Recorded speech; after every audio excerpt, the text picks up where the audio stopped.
I've met people that are fairly new meditators, and they get really excited about it, and really feel that they kind of broke into something wonderful, and they're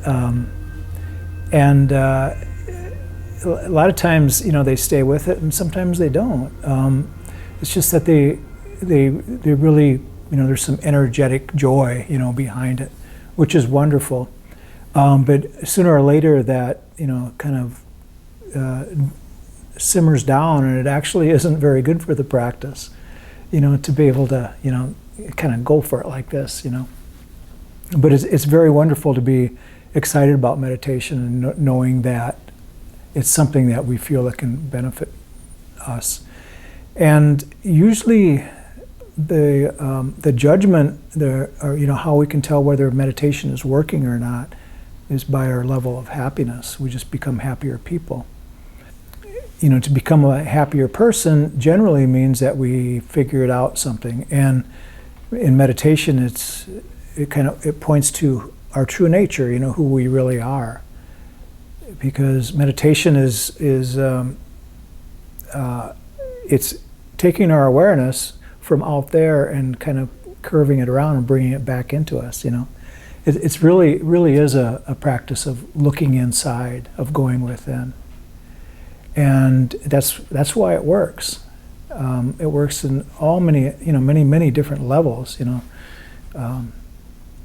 The benefits are both physical and mental, and not only for us but the people in our lives as well. So it can be huge, but it's very subtle. For the most part, it's a very subtle change and a very subtle thing that happens. And in Buddhism, the Buddha recognized all of this, of course, and he was really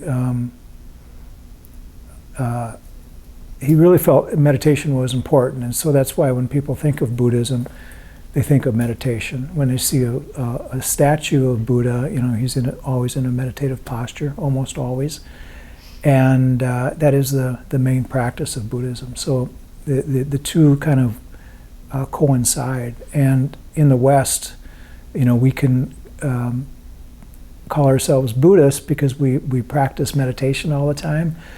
Sometimes in the East, some of the Eastern countries, many of them, I shouldn't say probably, but many of them don't practice. Many of the Buddhists don't practice meditation as much as we do here. They have the practices of morality, and they visit the temple, and pay their respects to the monks, help out the monks, and that kind of thing. But their practice might not be as long or as almost strict as ours. We like to meditate every day, or at least we should be meditating every day. And sometimes the Buddhists I've met in other countries don't necessarily adhere to that. It's very interesting. So when we think of Buddhism in the West, we think of meditation generally. And what we teach here at the Meditation Learning Center is generally a little bit about Buddhism and a little bit more about meditation, just to try to make it more acceptable for everybody. We're not trying to convert people into Buddhism or anything like that, but I think most of us agree that, Buddhism is a very, very wonderful practice. It's not necessarily a religion, but it's a way of thinking and a way of being. And the wonderful thing about it is that the Buddha said to not believe anything that I've said or anybody have said, or what you read or what you hear, but to check it out for yourself. And that's really the core teaching behind Buddhism, is to see for yourself, how these things work for you. And that's why it's so acceptable.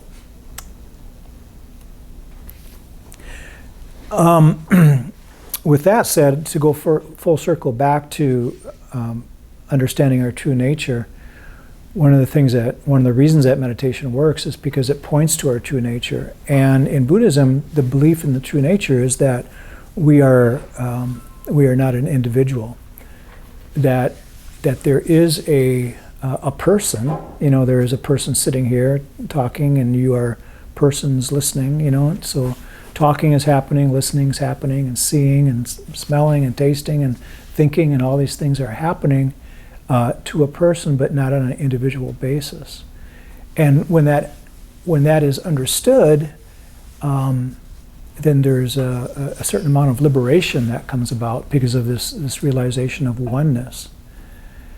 And the oneness that the Buddha was talking about, he called it anatta, which means non-self, but actually he was pointing at the idea that we are not separate. So in much the same way that if we had a remote control car or something like that, everybody's seen those little remote control cars that scoot around. I think they use radio waves. When I was a kid, they had a cord attached to them, and you had to follow it around. You could only go 5 feet away from your car. But now they have remote control airplanes and all these different things. But so if you have a remote control car, we'll just stick with the car and make it simple. That it is it's still a car, but it's not individually by itself. It's really nothing. There's nothing there. There's nothing to control it. There's no controls behind it. There's no person behind it. There's no higher source, we could say. If there's no battery or anything like that, it's just a hunk of plastic and maybe a little bit of metal, but mostly plastic, right? And so it's the same way with us. It's like we, as a person, like I said, there is a person and people sitting here, but it's almost like we're an extension of this higher, what we could call a higher source, but it's more of a, Buddha never, for example, Buddha himself never called it a god,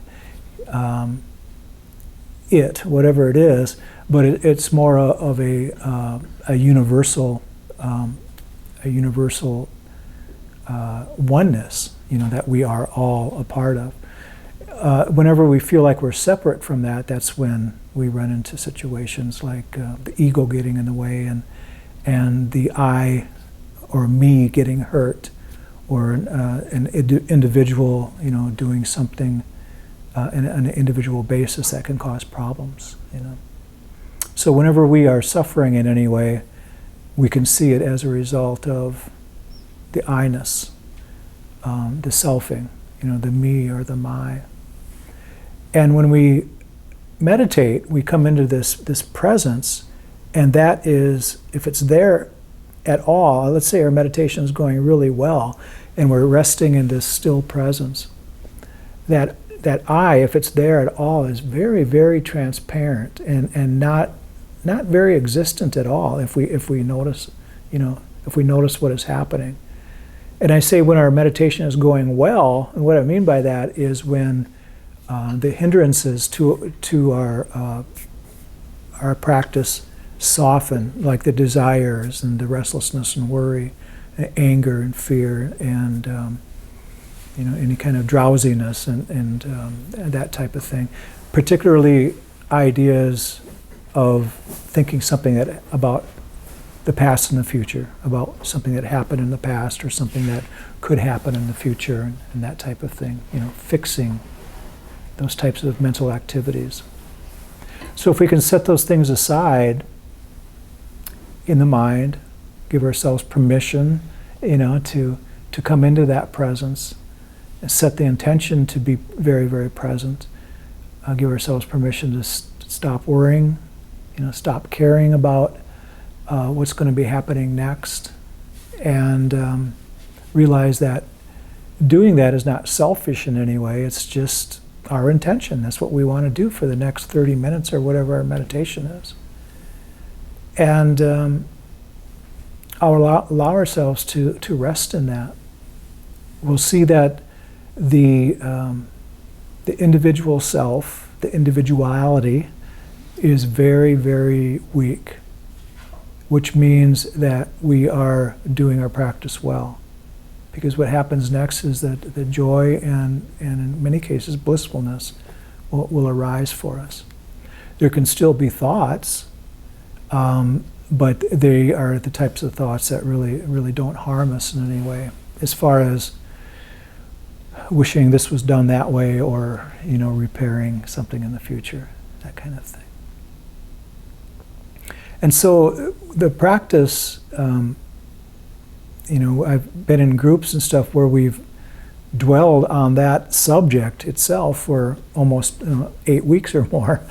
But the idea here is to really show ourselves that we can be happy in the present moment, and so that happiness comes into our being on a daily basis. We're just human. We are people, and the Buddha said that it is absolutely possible, among other people, not just the Buddha, but that it is absolutely possible for us to wake up and become enlightened. And to get a taste of that, we have to be in that presence. And so it's almost like that enlightenment or that awakening is there, and then when we start thinking in terms of everyday living and that type of thing, and then it's slightly removed, and it comes back, and it's slightly removed, and it comes back. And meditation is the training ground for that, to show ourselves that is absolutely possible. And it starts with meditation object, and in here we usually use the breath.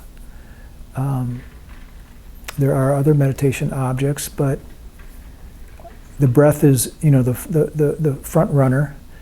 And from there, many people will see something that's called a sign, or it's called a nimitta, but it's something that we see with the eyes closed. A color or a light or something that is individual, it's different for everybody, that we see something within the mind that allows us to recognize when we are concentrated. And if something like that doesn't happen, don't worry about it. It's not mandatory, but it does happen for some people. Maybe we can talk about that later on, see if people recognize something like that. Otherwise, the meditation object is usually the breath, and we give ourselves permission to kind of set aside the past and the future and come into this present moment, this still presence. Any questions from anybody? So I was reading the Bhante G book, Mindfulness in Plain English, and I came to that sign passage in chapter 4. Mm-hmm. And he wasn't very clear if that is a conscious attempt to create a sign, but what you're suggesting, it shows up. It shows up. Yeah, it's right. Not very clear about that.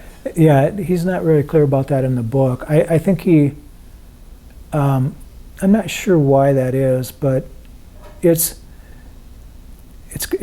a sign. And it's usually called a mind sign. For a lot of people, it's like a lit cigarette in the dark. Somebody across the room with a cigarette, or it could be like a train coming down the railroad track towards you. Not to be scared or anything. For me, it's just kind of like an indigo color blob. Not real bright or anything like that. And the blue color. But when that happens, and if it does happen, that can be used instead of the breath. It's not like we stop breathing or anything like that, because many times we want to still come back to the breath when that sign appears. But if it does appear, we can use that as our meditation object. And particularly if, when we are concentrated, the sign is there, and we notice that we can think about it and go, oh, there's it's right there. I'm able to see it, or whatever we're thinking about. Very light thinking. But then if there's something like a what we could refer to as like a hard thought, like a memory of something that we forgot to do during the day comes up, that sign would disappear. It wouldn't be there anymore. So it's a sign that tells us that we are concentrated, that we are, in the pocket, so to speak. And then we can use that and go deeper and deeper into our concentration. Some people do try to develop it, but generally not. They try to develop it by using something that's called a casita. It's a disc that is about 10 inches round, and then they would place it like on a wall, and it would be a different color, a particular color that they resonate with. And then they see the disc. I use this wall because the wall's there. Could use any wall, but they look at the disc, and then they close their eyes and they get a kind of a impression, or what's the photo term like for? Negative. A negative. Yeah. They get a picture of it, and then it fades away. Then they open their eyes and look at it again, and then the idea behind that is that eventually it stays. And then they can use it. But that kind of practice isn't nearly as popular as it used to be. I mean, back centuries ago, they used to do that. But now it's more like people are a little bit more relaxed about it, and they just wait and see if it happens, if it comes up. If it comes up, wonderful, you can use it. Otherwise, just the sensation of the breath works really, really well. But we, with all that said, and there's a lot of words before we meditate, my gosh, we don't want to really have any intention, for our meditation. No goal, no intention, just to be able to relax and sit in that presence. And what happens is we learn more about ourselves, because we become very, very sensitive to the movement of the mind, the thoughts, and all these, the senses and everything. We become sensitive to all that, and it changes our world. Very good. Please make yourself comfortable.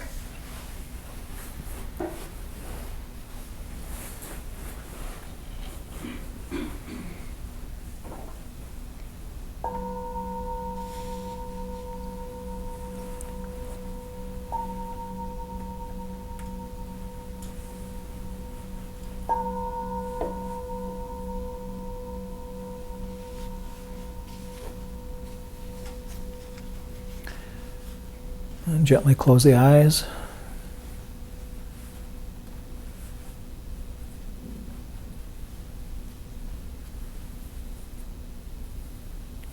Just check in with the body and see how you feel, how the body feels.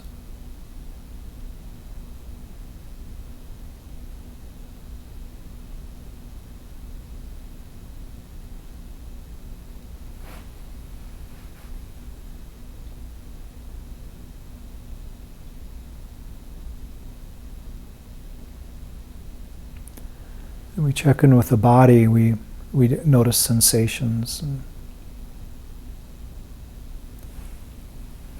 different feelings of pleasantness and unpleasantness within the body, on the body, seemingly on the surface of the body and within the body.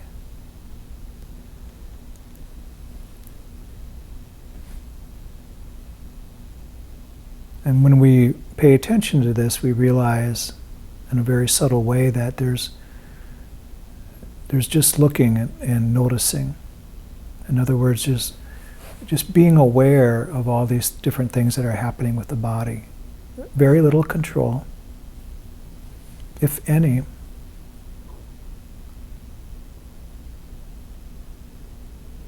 So we're being very, very aware if we kept our attention on the body itself without thinking about a pain that might have happened in the future, or wondering how the body is going to feel at the end of this meditation in the future, or something that ailment that happened to the body in the past.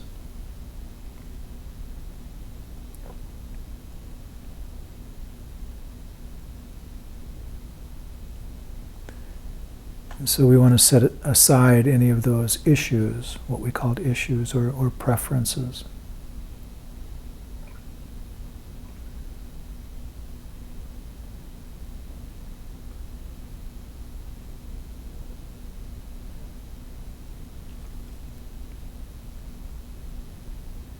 Realizing in meditation that all of the discomfort or stress or what we could call suffering is really mind-made, that we make it and create it ourselves by dwelling on it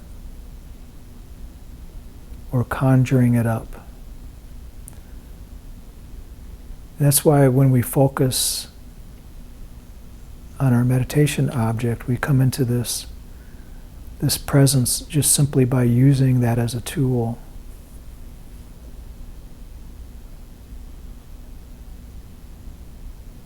So we're using the meditation object as a tool to come into this present moment, which is really another form of a tool that we use to understand our true nature.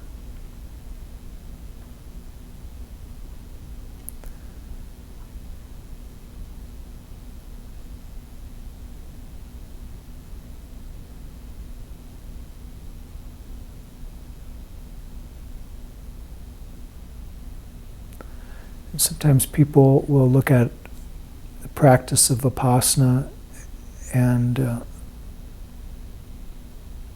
call it choiceless awareness, or something, some label related to that.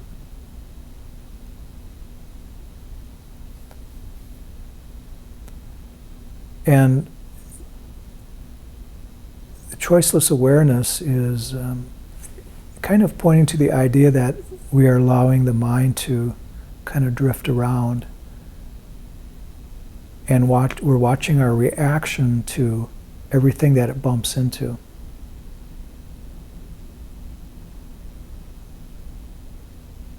And so there's a great deal of understanding how our reaction happens every time that we hear or smell or think of something, and anything to do with the five senses as well as the mind, the sixth sense.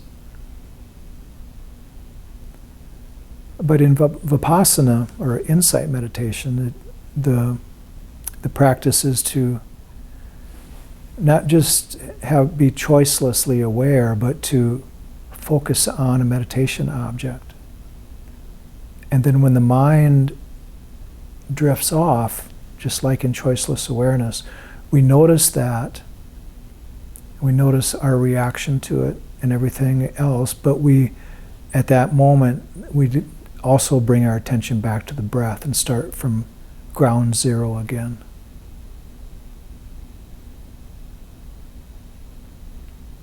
And what this practice does then, when that's done enough, the sensitivity of the mind and the play of the mind will actually tire of that activity and allow us to sit with our meditation object and just rest in this presence.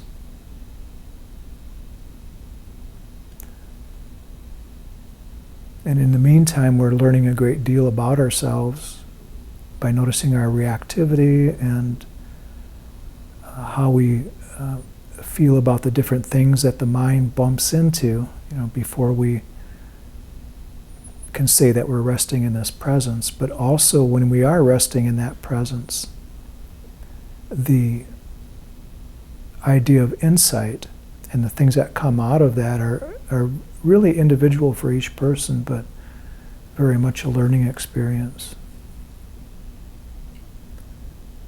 Because at that point we get a taste of the oneness, the realization of oneness, or non-self.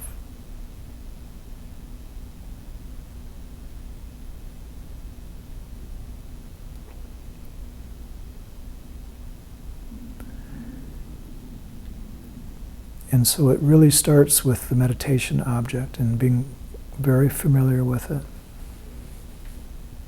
Using the breath, noticing where the breath touches the body or caresses the body at a certain place. Sometimes we can use some visualization of the breath. Sometimes the movement of the body. But for most people, it's the sensation. It's just the pure sensation of the breathing at one point within the body or on the body.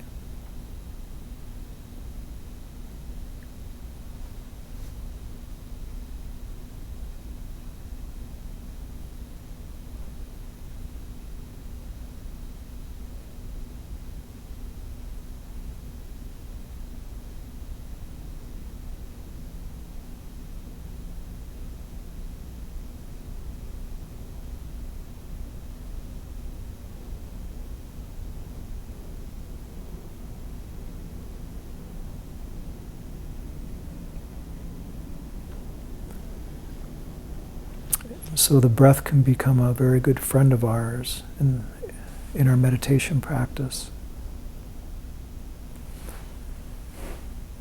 And if we have trouble settling the mind down, we can try different things such as counting the breaths. We can do a body scan that's connected to the breath, and every time we exhale, we move systematically down the body or up the body, just by increments or by sections of the body, relaxing each area as we exhale through these areas.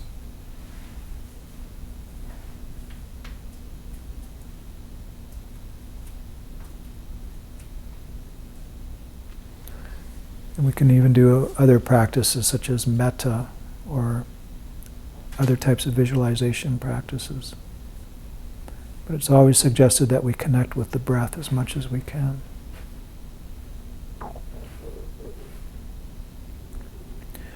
And so for the remaining portion of this meditation, there won't be any guiding, because it's personally felt that the silent aspect of the meditation is the most important. And it gives us the ultimate opportunity to investigate who we are and see and understand who we are from the deepest level.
Thank you.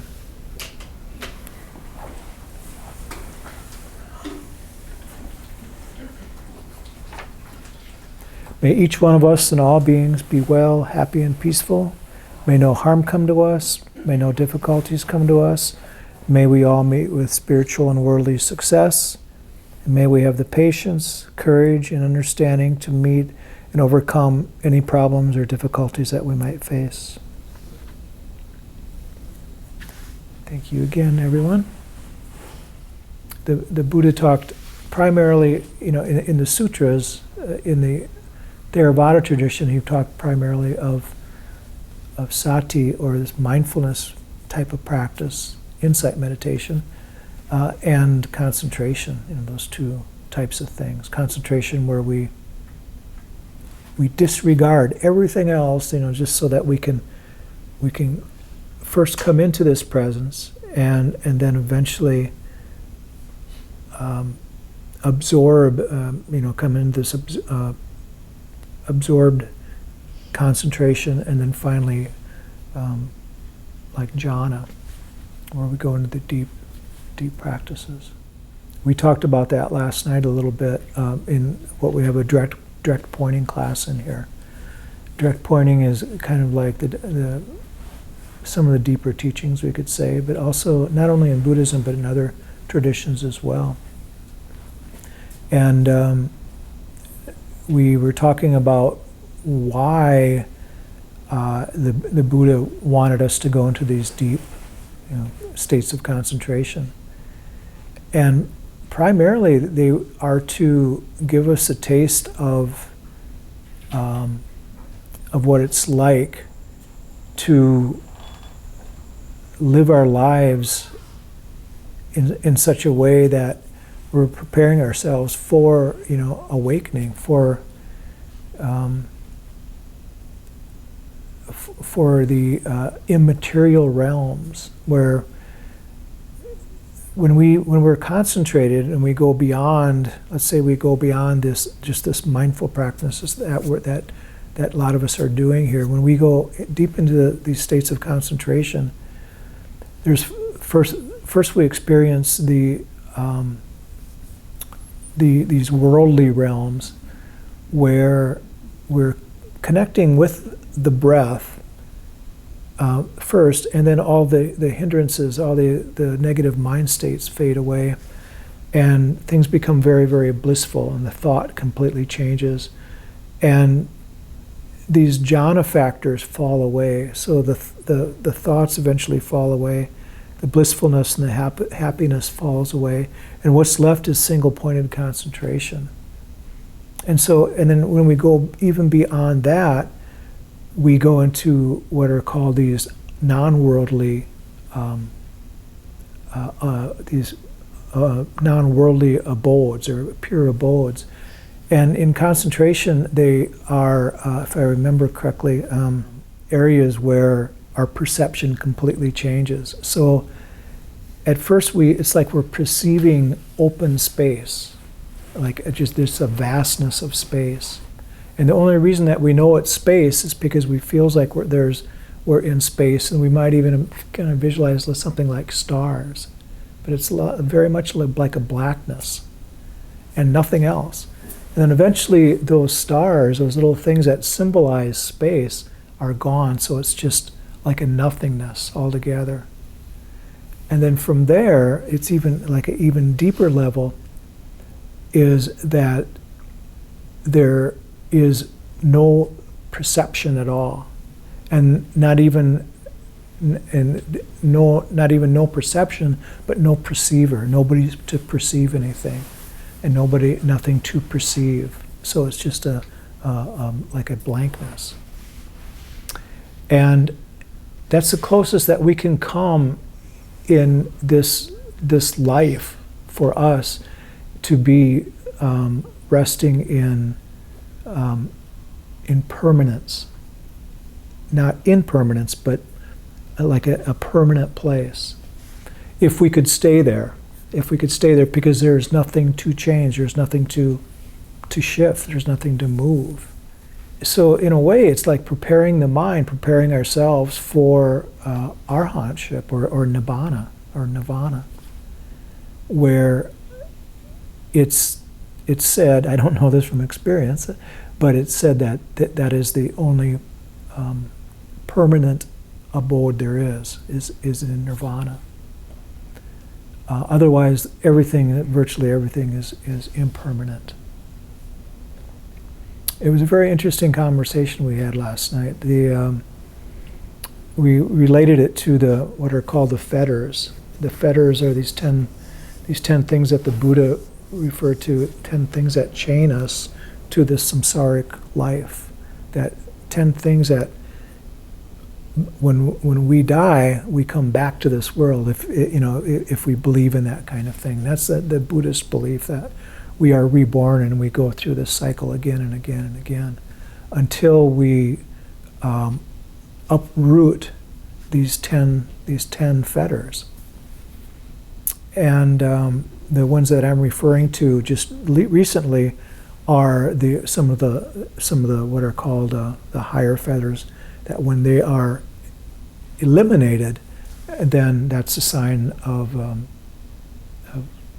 a non-returner, and eventually an arhat. It's very. I hope I'm not confusing everybody, but it's a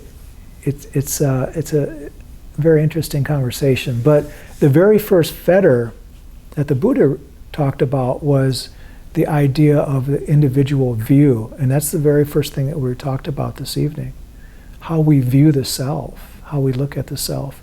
Now, do we look at ourselves as being separate from the rest of the world? Buddha said that's a very wrong view. He said that there's, and through our meditation practice, hopefully, what we understand about this oneness, that everything is connected, and there's no individuality. And there is no individual, lasting or permanent self.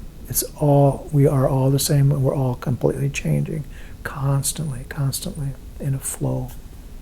That can be very liberating. It should be liberating to know that we are all one. Everything from the molecules in the body, and everything is connected. When we get into quantum physics, we can see that.